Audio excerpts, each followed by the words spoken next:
Like a vampire, I don't need to know you. Come with me, I'll show you. You can find me backstage, I'm a party with a Nic Cage. Girl, I want that body, you know you got a body like Nic Cage. You ain't gotta be scared, you ain't gotta be afraid, baby. It's just you and me alone tonight with Nic Cage. Guys, this is Late Night Cage Fight. Welcome back.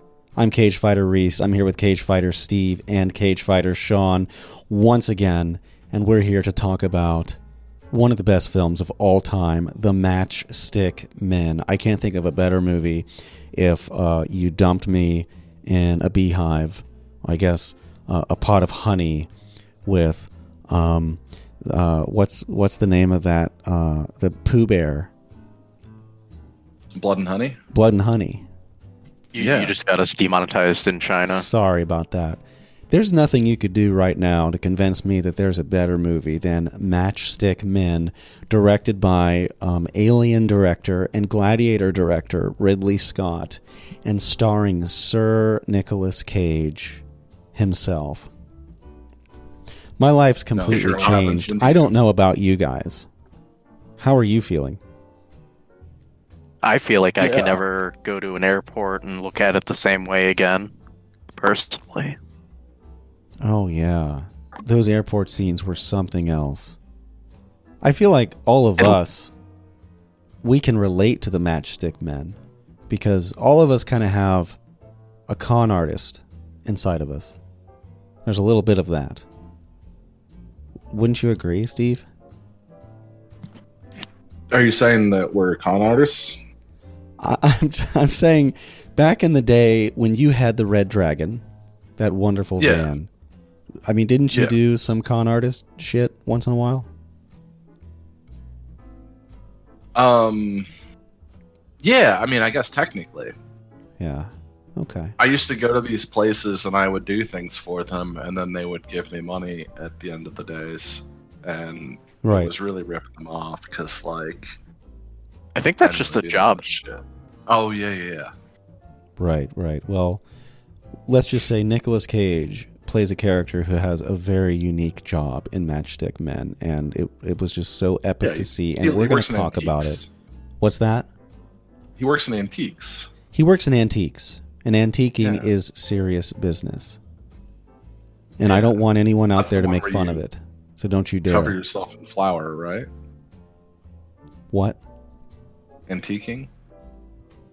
Isn't that what it is when you, like, throw flour on someone?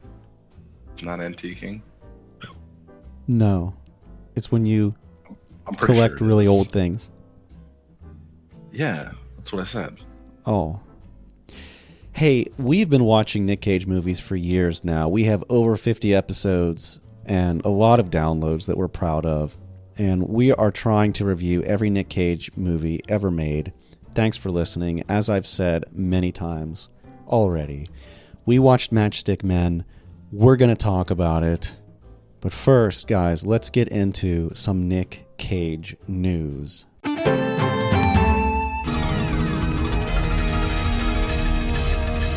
What you guys got for me? You want me to give you the news? Yeah, give me the news. All of it. Can't give you any of the news. You don't have any, right? Look, it's an emergency, okay?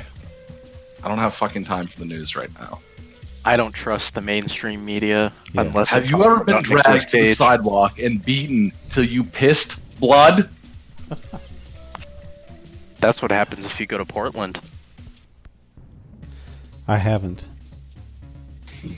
And I've never been to Portland. So not really, what's going on with Nick? In an interview with The Guardian, apparently he said he doesn't think a day goes by where he's not mistaken for Nic Cave. Is that his caveman alter ego? Nic Cage mistaken as... Isn't Nic Cave a musician? I don't know. I mean, is this serious? This isn't like an Onion article. Nic Cage thinks he gets confused by someone. He's an awesome musician who tells a mad Shaggy Dog story about meeting Nicolas Cage. And Nicolas Cage said what I just said, that there's not a day that goes by where he's not mistaken for this musician. And it's outrageous. We need to put a stop I find to that this. highly unlikely. I mean, at work, so I've been dealing with these programs that are very annoying. I work in a part number system, and they're usually 13-digit part numbers. I have 6 different sets right now that vary by 1 letter, and so it's been very confusing trying to keep them all straight. So we've given them all nicknames. Yeah, and most of them have been M and then a letter. So it's been pretty easy to use, just like Mary, Mary Kate, Mary Jane, Mary Lou. But we just got one in that was NC. And we unanimously agreed this is Nic Cage. Yeah. So that is what we've referred to. That's the part awesome. line I'm working on right now is my Nic Cage. Yeah, I hear that the president right now is working on changing the official name of North Carolina to Nicolas Cage, the state of Nicolas Cage. That's what I'm saying. But What would South Carolina be? it's going to be a crater.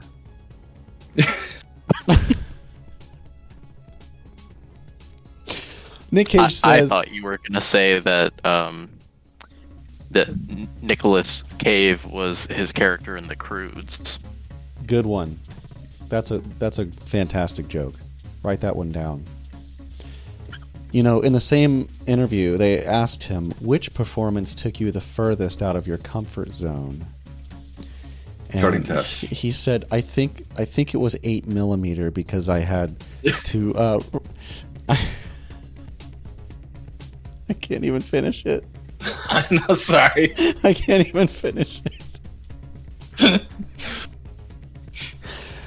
He actually said it was massive talent because he was playing a character called Nic Cage, and, quote, I couldn't hide behind it. It was enormously uncomfortable. I felt very naked and in some ways embarrassed that I was even playing a part that referred to myself as Nicholas or Nic Cage. So which is he funny. basically said that it was almost an, I don't know, unbearable weight of like massive talent or something. What about it? You're saying that what Nick referred to, the struggles of this movie, was that it was almost like an unbearable weight of like massive talent or something. Yeah, even making it. That's crazy. Has he never played another character named Nick? Great question. I can't recall. I cannot recall him ever playing a Nicholas or Niklas other than this film. But I find it I find it strange because he's very naked at the end of Matchstick Men. He's quite naked. That's true. And comfortable. He is quite naked. Yes, you see his buttock. So it was probably like When Talkers, it was NC-17. They had to cut it down a little bit. Technically, he played Nic Cage in Dying of the Light. Did he really? Or I'm sorry, not Dying of the Light. Dead by Daylight. There we go. Oh. Well, I guess when we get there, we'll know. Wasn't that the video game that he was in? Oh, that's the joke. Yeah. Yeah. There we go. He was in the Ant Bully video game. He what? Well, yeah, but he was as his character though, not as Nick. Okay. The rabbit hole just gets deeper and deeper as you go down it. It's an amazing journey we're on, guys. Do you guys have anything you'd like to talk about going on in your personal lives? The more we want to get more people listening, so the spicier the better. I will say that. Okay, we'll go ahead and start. Not yet, but I was gonna say I do have one. He did play Nicky in Racing with the Moon. Oh yeah. That's the closest he's come to playing. He's never come anywhere else with playing some a character named Nick. Gotcha. Did you want to talk about what's going on in your life? I don't have one. Yeah. I will. I'll just say I recently saw the movie Bring Her Back, and I thought it was pretty good. And I wrote about it on my Letterboxd, which I just opened a few days ago. Did they bring her back? I mean, kind of. But it doesn't sound like a very good movie. If it was a movie called Bring Her Back, right, and it didn't clearly bring her back, then it sounds like a shit movie. Yeah. It could have also been titled Bringing Out the Dead and featured Nicolas Cage. I think it would have gotten a few more marks in my book. Yeah. And Nick did bring out the dead. So he did. Yeah. He did. Just saying. Okay. Nick doesn't lie. Is your letterbox public? Can people follow you on that? They can. Embarrassingly, yes. It's public. Maybe we can throw that in the description. Yeah, so check the description and you can find it. I only have one review so far, and then I'll probably add Matchstick Men. What I'll do is I'll use AI to make a transcription of this entire episode, and then I'll use AI to condense my review, and then I'll use AI to make it sound like it's my review, and then that will be my review. Well, I mean, you could just have AI watch the movie for you. That way, you don't need to actually do any work at all. I should have done that while we watched it together, and then had AI I thought that's what we did. Voice, so that you guys thought I was still watching it. The next episode is actually going to be us uploading the next film to ChatGPT and then generating a transcript of the next late night cage fight episode and then generating that audio. Hey, what was that Schwarzenegger movie where he was just trying to keep his Last Action Hero? He has this little no. He has this bit where he has a recording of his voice that they play when his wife calls, and I don't remember what it is exactly. It's like, yeah, yes, No, that was Jingle All the Way. I don't think it was Jingle All the Way. That's just because that's the only one you know, Steve. Kindergarten Cop? It wasn't. No, it wasn't. Do you guys do you have anything to talk about before we talk about this holy film? I gotta switch too. You gotta switch too. I saw the line. I went to the mall for something else and saw it was an ungodly long line. And I actually wanted to look for something else at GameStop, and I asked if I could just go in and browse, and the kid that worked there said, "No, I don't think so." I'm like, man, this is serious. Damn. They were too busy stapling through the screens on the Switch 2. Oh, is that true? Yeah, that actually did happen. In New York, there was a GameStop store that was stapling receipts to people's Switches, and it actually, due to the way that they were boxed, they were stapling directly into the console's screen and damaged them. Oh my god. That is... oh my god. Yeah. Luckily that didn't happen to mine. Good. So yeah. Steve has a Switch too that he uses with his kids, and a 3 and 4 as well. You have numbers for all of them, right? Yeah. The kids, not the Switches. Oh, they don't have Those names? Do you have anything you want to talk about? Any pop culture? Any crimes you've committed? Have you conned anyone lately? No, but I actually did kind of get conned a little bit. Do tell. It was more of a bait and switch. I had somebody come out to take a look at my roof last Monday to give me an estimate so I'd know what I need to sell or save up for. Mm-hmm. So he gets there and does the typical salesman bullshit of, you know, showing me the problems, arguably worse than what I thought it was. Okay. It's tries to bad, talk me man. into buying it. Mm-hmm. Yeah, I mean, it needs to be dealt with. It's not like the sky's falling. But Okay. like, yeah, it legit needs to be dealt with sooner than later. So I'm like, all right, you know, we're looking at everything, and he's trying to come up with price points. He's like, all right, I can do it for like $400 a month. And I'm like, yeah, but I can't really I can't afford that right now. Mhm. Like, I can't take it on. Wife's just finishing up school. You know, Yeah. we got probably about another year and a half before we get another like steady income. He's like, all right, what if I can give you a year with no payments? I'm like, well, I mean, I got nothing left to argue. Like, fuck it, let's do it. That just sounds shady. Sure, yeah. And there were some red flags that I, retrospect, should have questioned more.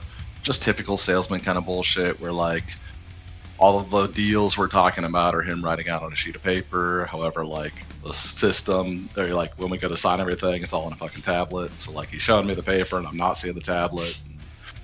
That kind of, like, mentality of Wow, stuff. he was a matchstick man. Yeah. So, like, I'm laying in bed that night, and I, like, roll over and I look at the finance agreement, and it tells me no payments for first year, and then it's, like, a 24% interest rate at $850 a month. And I'm like, you motherfucker. Oh, no. So, my only saving grace is that for the moment, we still have, you know, government regulations that allow people things like a 3-day cancellation notice for when Okay. shit like this Good. happens. Good. When companies try to fuck you over. Yeah. So I managed to get everything canceled. I did get, I got all the financial stuff was canceled. The actual contract with them, like, they just didn't cancel it. Like, Yeah. I called the office and they're like, we'll have to have our sales manager call you back. He never called me, but I got a phone call from the sales guy that I talked to, the VP, and another email from somebody else, all trying to, like, convince me I don't want to not do this. Of course. So I just read the contract that says, you know, telegraph it to this address within 3 days. Okay. So since telegraphs have kind of been out of style for a few years, Uh-huh. I decided to just drop it in the normal mail. Okay. Yeah. So yeah, it's Wow. been a rage-inducing week for sure. I'm sorry to hear about that, Cage Fighter Steve. It was a good experience. It was a good yeah, experience. and it goes with the theme of this episode, so that's a Yeah. plus.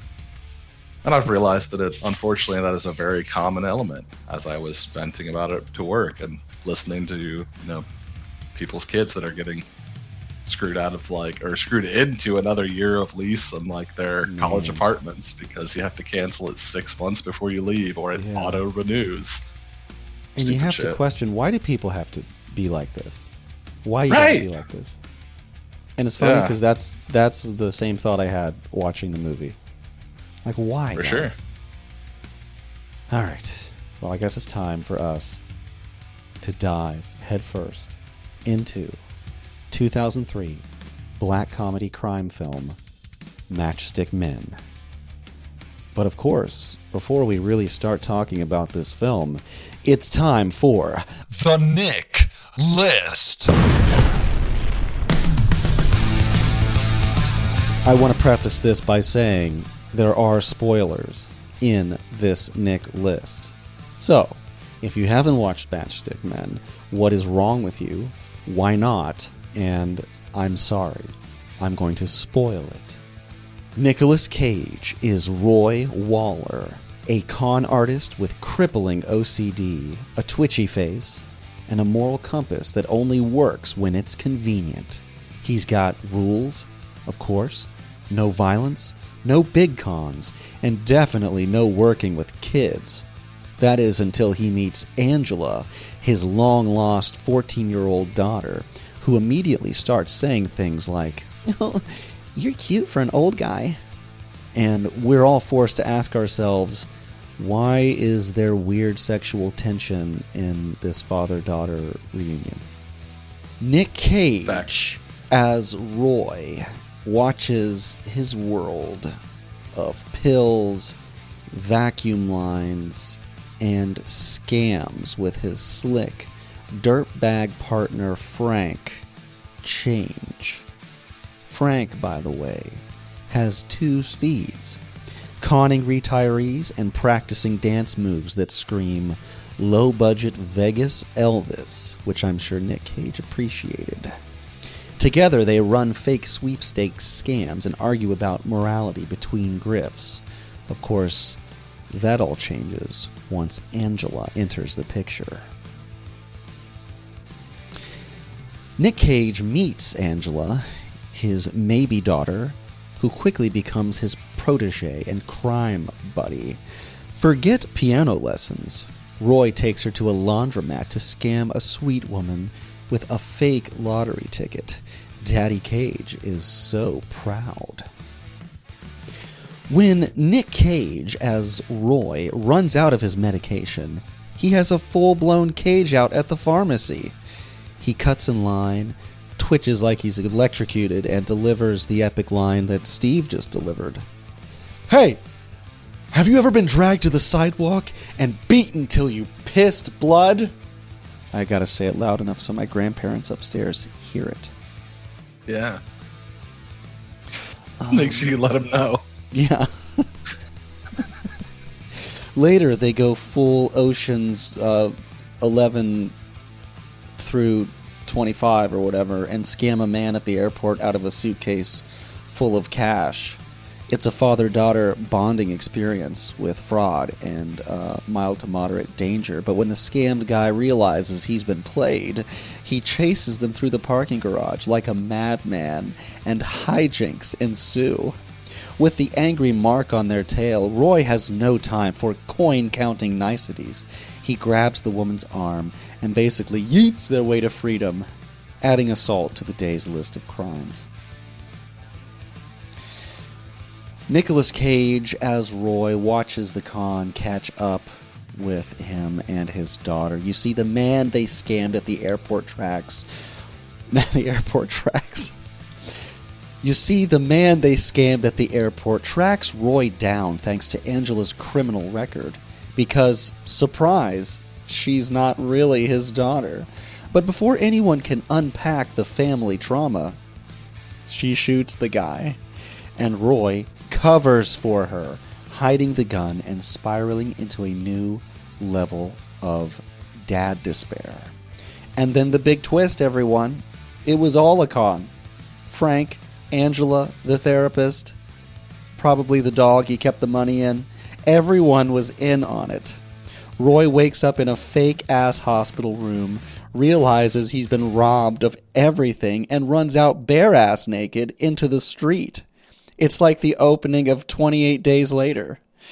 And, of course, we all pause to appreciate the full Nic Cage ass on the screen. Definitely in his contract. Right, Steve? That's right. 1 year later, Roy is working at a carpet store because he's a lesbian. And he's learned to live... I'm sorry, that was so bad. 1 year later, Roy is working at a carpet store and has learned to live a simple, legal life. But he runs into Angela, who's now older, working retail, and not pretending to be his daughter anymore, which means finally they can fuck. Their final conversation is weirdly wholesome and with only a small bit of incestuous sexual tension. Because after all that lying, shooting, scamming, and bare ass in public, Roy has grown.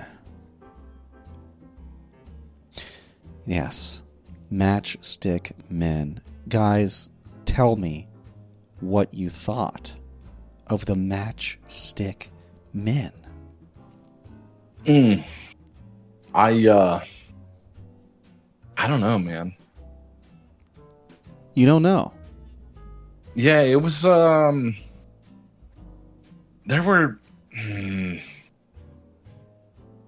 I mean, it was obvious throughout the whole movie. Uh-huh. what it was going to be. I mean, Yeah. I was going to there ask. was never a okay. question. Sorry, go ahead. No, I just did anybody not see the ending? I suspected that Angela was conning him because Yeah. she seemed too good at it. Right. But I don't think I necessarily saw like the whole thing Sure. like being a con with like everybody involved. Right. Yeah, that was probably the bigger question. How deep does the anti-con or the reverse con go? Well, that's the part that I don't get, because Okay. this was all Frank and 6 other people, Yeah. but like Yeah. none of them had. I just don't understand that bit of it. Like, how is this all Frank's thing if like so many fucking people are involved, yet every one of Nick's cons is just Nick? Okay, so did Sam give Roy, or sorry, did Frank give Roy the number for the therapist? I'm trying to remember. How did he find the therapist? Did, Yeah. but the therapist was definitely in on it. Yeah. Yeah, 'cause Frank. It was and then- Frank. So you had the therapist, you had the 2 cops, you had the daughter, you had Frank, you had Right. a receptionist at some point. Right. So because at the he called beginning, the office. at the beginning, Roy spills his medication down the sink and finds out that his doctor has left. He's skipped town, and then Roy has a really bad panic attack, and Frank suggests that he sees Dr. Harris Klein. But the one thing that I think kind of might be a plot hole Okay. is that Roy was actually the one that asks Dr. Klein to reach out about his ex-wife, Right. right? Right. Yeah, they would have really had to bank on that. Yeah. Um, Unless Dr. Klein would have set it up another way Yeah. so that he could introduce Angela. Right. That's a but- great point. I wonder if it was originally written that way, but they found that it might be a little too obvious to Yeah. the audience. But I mean, to me, it just felt obvious enough that I thought that it was almost intentional that we would pick up on it, and maybe Roy wouldn't. I don't know. I was just kind of surprised that that Frank was probably behind it all. I mean, maybe that shouldn't be surprising. Yeah, I mean, he went Also so with far as to That's- get. That's the bit that I don't get, is that Yeah. like if it's all Frank, then Uh-huh. what are all these other characters? Why are they supporting him? How do they play into things? And if Right. it is a group thing, like there's no group Yeah. aspect anywhere. Because wouldn't Frank already be getting like half of what Roy Right. is, Right. He's his like score? a new partner, yeah. So like Yeah. Frank's like the old, Roy's like the old dude that's been like doing it for a while. So he's like, 20, 30 year vet, whatever. Has got a whole savings. This guy's like relatively new upcomer, so he's been like showing Yeah. him the ropes. It's Still, it seems like he almost would be like screwing himself over because then he can't keep doing scores with. Well, but I Roy. mean, clearly he's got a whole nother team. But like, Yeah. and like the resources they have too, because they had to have gotten multiple sets. They had the trailer out back. They had the office for the psychiatrist or whatever. I mean, they had Chuck multiple must have been- sets. Chuck must have been in on it too. It's such a Likewise. stretch to believe. Was the lady Right. at the laundromat in on it too? And the pharmacist? Those are the only ones. So, God. well, yeah. Well, and that's the other bit too. Is like the whole placebo effect. They've never been giving him medicine, but he's having these crazy reactions. Yeah. And I was right. It was Benadryl. Oh, was it? Well, that's at least what they used. I thought it was menopause. Well, yeah, canonically, but I'm saying like Yeah. the original one, the actual pills they used were Benadryl. Yeah. They couldn't afford that prescription for the film. Yeah. It's They just interesting to didn't wanna do any note that the advertising. screenplay was written by Ted Griffin and Nicholas Griffin. Ted Griffin also wrote the screenplay for Ocean's 11. Now, Yeah, I get that. I can see that. yeah, and I don't know if It's we've like you mentioned it was forgot. directed by Ridley Scott, so big name director on this. But I identified why I personally didn't care for it all that much, if you couldn't already tell. It reminded me, it felt like a higher budget and somewhat smarter Deadfall. Yeah. Yes. Absolutely. Absolutely. Yeah, you know, Yeah. a more tame, But I will say, slow burn. I agree. What's that? I agree with the girl being the daughter being really good. Yeah. You want to know how good she was? Uh-huh. Alison Lohman, the actress that played the daughter, Okay. she actually went to the audition dressed and acted like a 14-year-old girl, and Ridley Scott didn't realize her real age until she told him. She was 23 at the time. Oh, nice. I knew she was Wow. older, but wow, I didn't think she was that much older. Yeah. So she conned the director with a con for a con movie. That's awesome. I mean, yeah. Wow. I think really I'm just surprised with how much I've heard that this is such a fantastic film. And Yeah. I'm just, after having finished it, I'm like, it wasn't bad, but I do not think it deserves like the praise that I've Yeah. heard. Mm-hmm. Roger Ebert rated the film 4 stars out of 4. Described it as, quote, so absorbing that whenever it cuts away from the plot, there's another better plot to cut to. He recommended the film for several Oscar nominations, most notably Nic Cage's performance and the film's screenplay. So that's high praise. It lost the number 1 position to Once Upon a Time in Mexico after opening weekend. But it performed pretty well. Generally positive reviews, grossed $65 million against a $62 million budget. So, I mean, I don't work in show business, but if it's not a loss, I feel like it's a win. Yeah. Yeah. But yeah, I think maybe it's one of those surprised. movies that, I made the observation while we were watching that a lot of these situations with the conning specifically just wouldn't be feasible today with smartphones and how connected we are today. Mm-hmm. Right? That's true. I mean, of course, they're looking for the security cameras, but it's like everybody's on their phone. People can look you up immediately if they want. It's very easy to identify people and much harder, I think, to stay in one location and assume all of these different identities. And then I just feel like if you're going to go that far, why be a con artist? Like, why be a con artist if you're not going to go for the big con? Mm-hmm. Just, I don't know.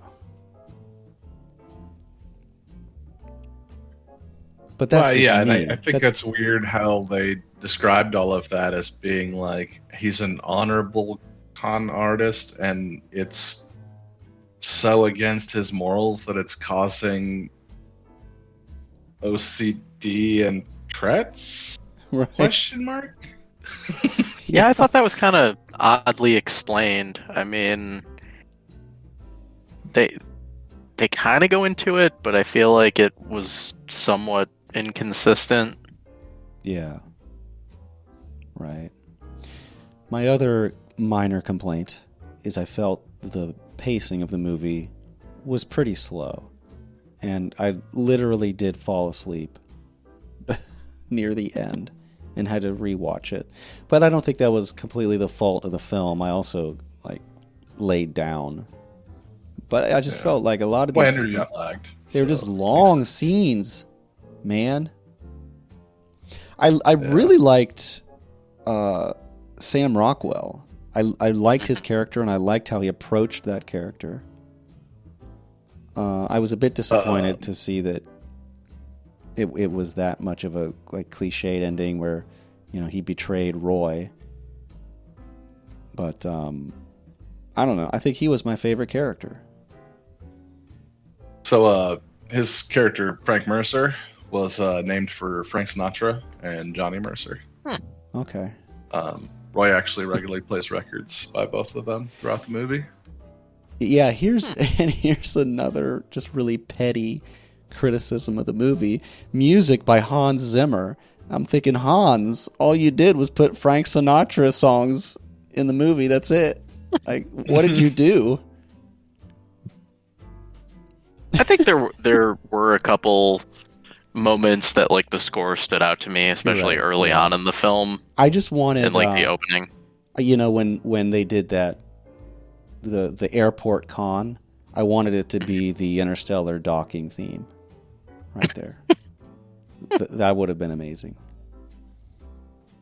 But he saved that for another film, I guess. I do think that Alison Lohman, I think her name was, that played Angela, did a really good job in this movie. Yeah, I feel like I thought I recognized her, but I don't think I've seen her in anything else. She's been in Drag Me to Hell, yeah, and which for those of you that don't know, that's the well, I shouldn't say spiritual sequel to Evil Dead, but it's Sam Raimi's return to horror. Right. Oh, that's okay. She lent her voice to the 2005 redub of Nausicaa of the Valley of the Wind. Of course. Oh. Wait, what? Yeah. She's in Nausicaa of the Valley of the Wind, a Miyazaki film. Great movie. Did that blow your mind? No, I was just confused as to the order of things. But yeah, I see it now. It's done in 1984, which would be the release year of the movie in Japan. Yeah.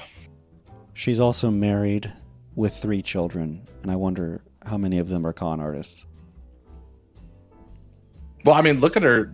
Everything she's done has been like some form of con shit.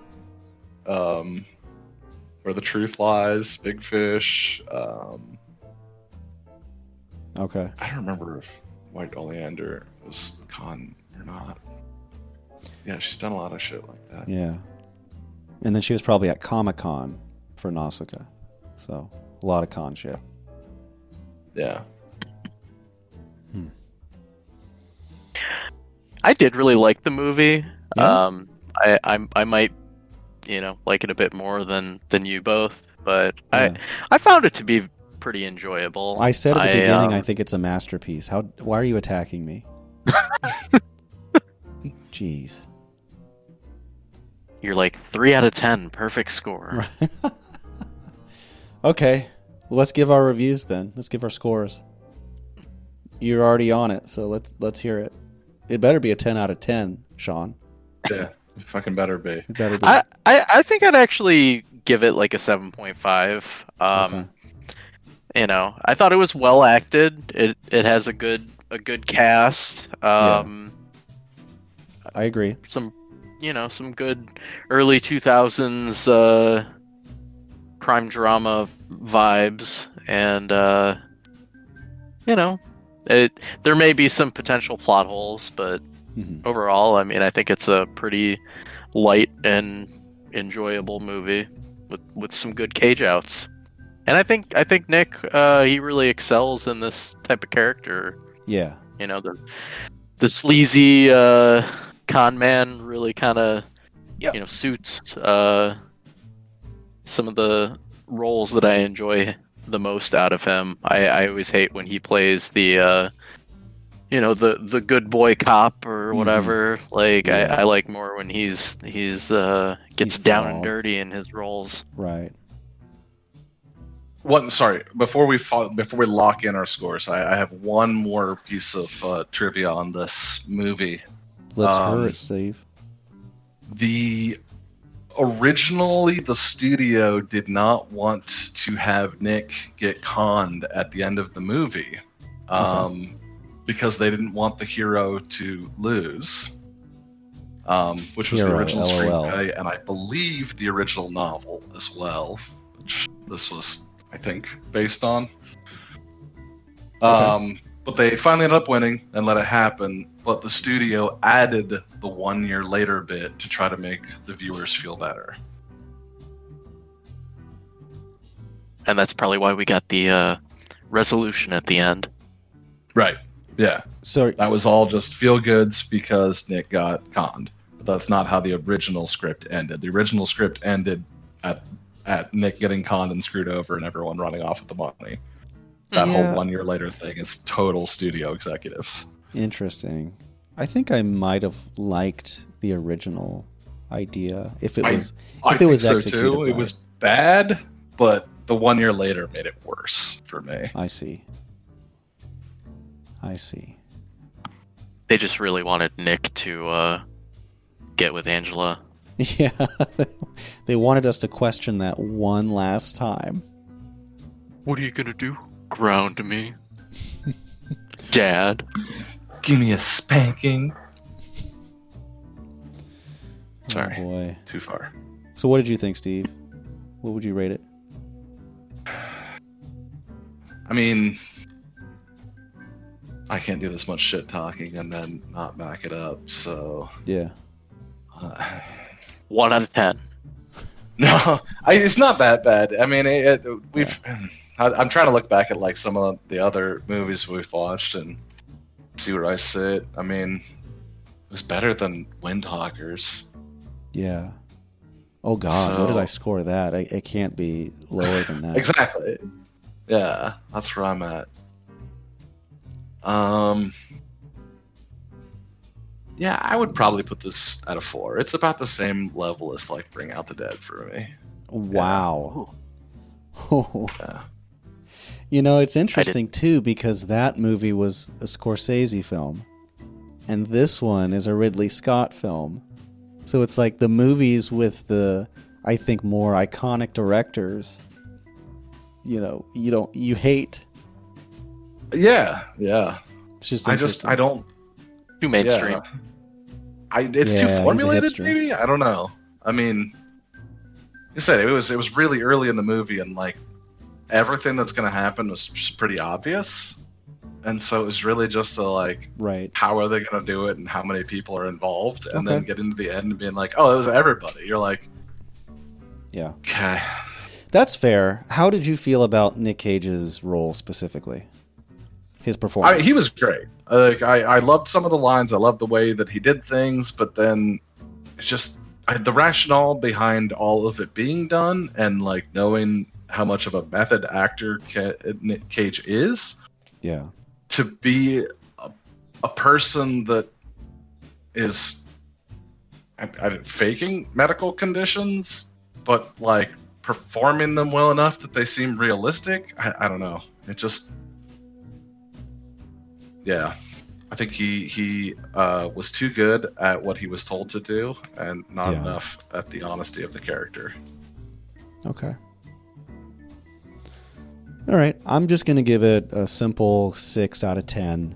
Most of the positives are coming from Nick's performance specifically.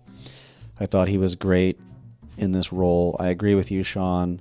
I think he really does a fantastic job embodying these characters, and I love how he goes all out with the Tourette's and OCD stuff. What was he saying? He kept saying pygmies.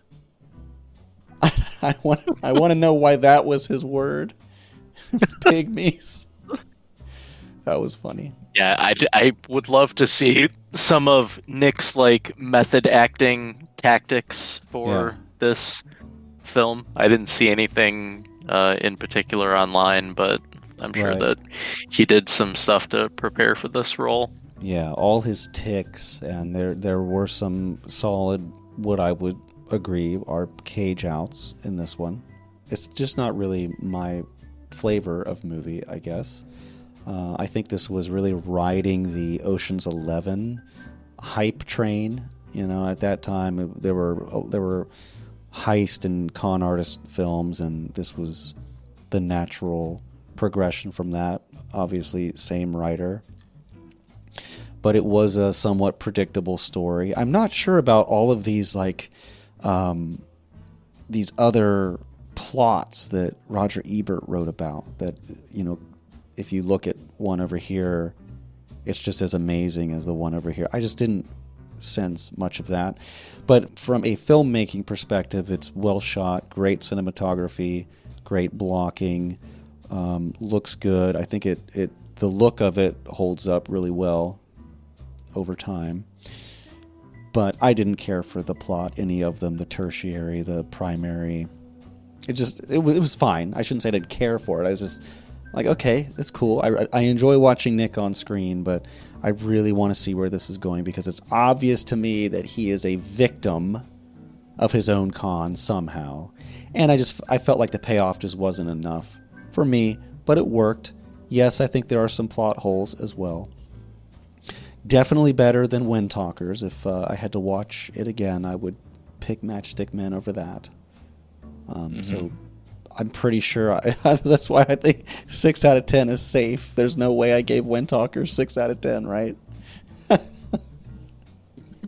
You gave Wind Talkers a 7.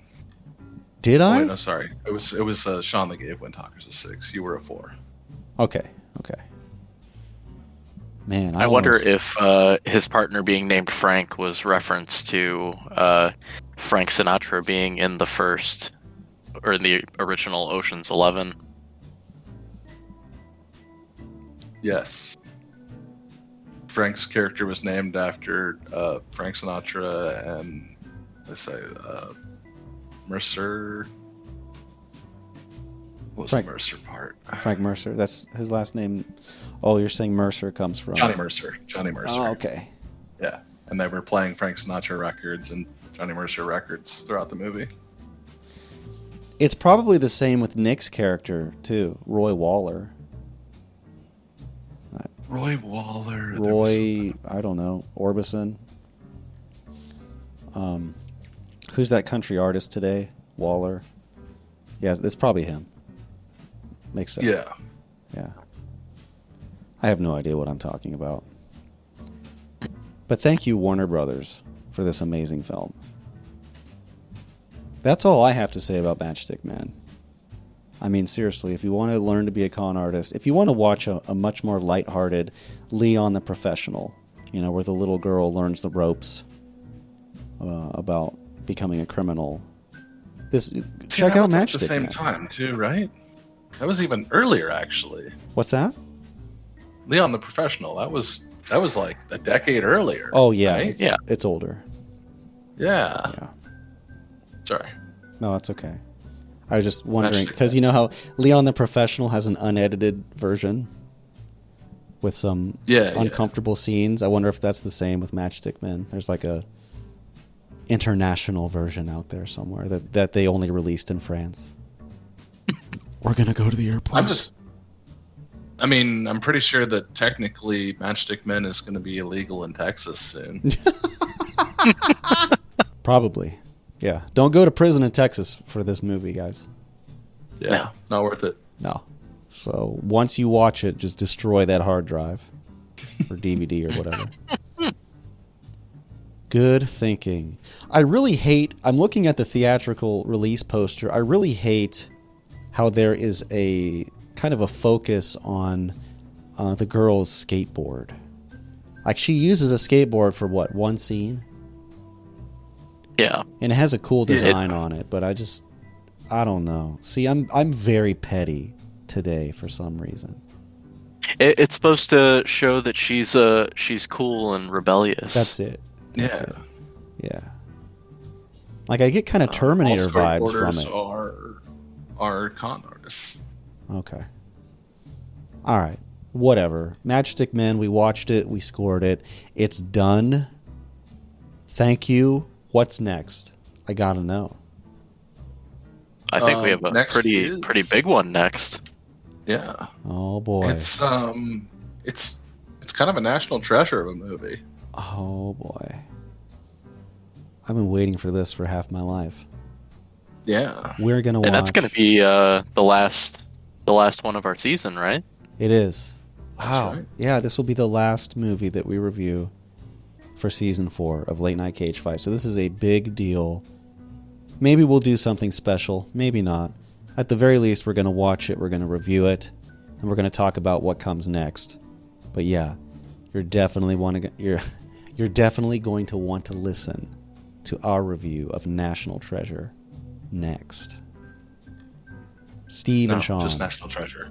Next is going to be next season. I do that. I think I do that at the end of every episode. I use the word next and then subconsciously think of like, oh, that is a movie Nic Cage is in that I want to watch again. I know. All right, guys. Thank you so much for sharing this time with me. I enjoyed the film with you guys and talking about it. It means so much to me. And to all you listeners out there, remember, you can find all of our episodes at niccagefight.com. They're on every streaming service for now, and YouTube as well. So keep listening, keep caging out. And speaking of that, it is finally time to cage out. Cage out. Cage out.